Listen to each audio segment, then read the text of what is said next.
这一期主要想跟大家分享一下这个 Interior Design 室内设计的这一些图片。基图呢，我是从那个 Pinterest 那个网站上找到的，有好多好喜欢的设计的，有极简的，还有那种 mixing 那种特别复古的法式的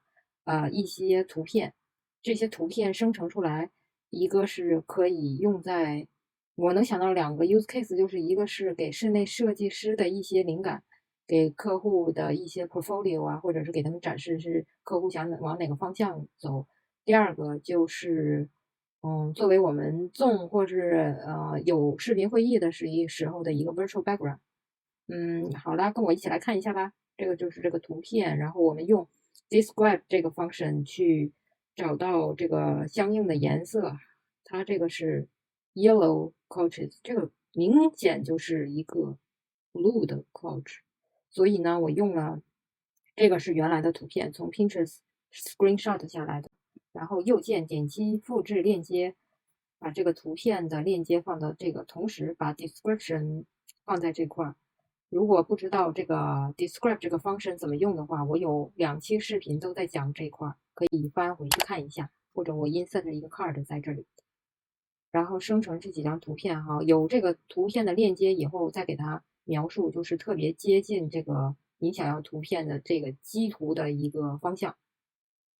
这个里面，我觉得这个黄色的沙发，它可能是 pick up 到这个抱枕的颜色，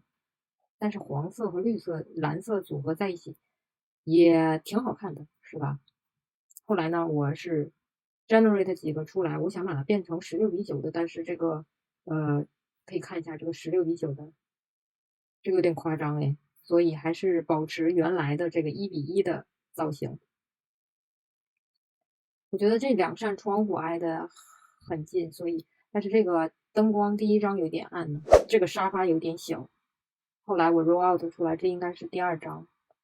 这个角度，窗户稍微是有一点奇怪，但是我觉得 ideal 里的我的一个living room 应该是这样的，因为客人可以坐在这个黄色沙发，主人可以坐在蓝色沙发，这边可以放一些电视啊或者什么。因为 who watch TV these days？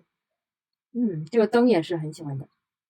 这个窗户就很大了，就是刚才我说的窗户两边都有，这个灯的造型还是 OK 的。然后呢，还有几个基图，就是我看到这一张，就是一个躺椅吧，应该造型很奇怪的一个躺椅，看上去蛮舒服的。这一些都是用 description 这个方式拿出来的。这个是样本的图片，也是从 Pinterest 找到的。这个就是我用的是图片加上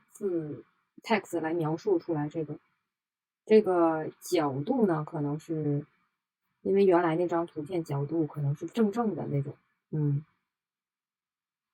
对，然后它这个是拍摄的人应该是站在斜切面，因为你可以看到下面这个地板砖没有照完全，所以这个 AI 应该是 pick up 就是照一个小角的这个花式的砖，这个砖也是在室内设计里非常重要的一个点。有 natural lighting 大窗户，而且要有这个砖，还有比较重要的是墙上的画和周围的艺术品。这个是我后来 roll out 出来这两个灯的颜色，这个我很喜欢，这个粉嘟嘟的大球子，但是看起来哈，这个光线还是不够足，如果阳光再足一点的话，应该会好一些。这个是那个躺椅生成的这几张图片，我挑出来一张，这个是因为我看到这个有一个大窗户，对大窗户完全没有抵抗力。原来那张基图是非常 minimal 的底赞，连窗户都没有。这个 AI 哈还给我们安排了一个窗户，再 roll out 一下看一下。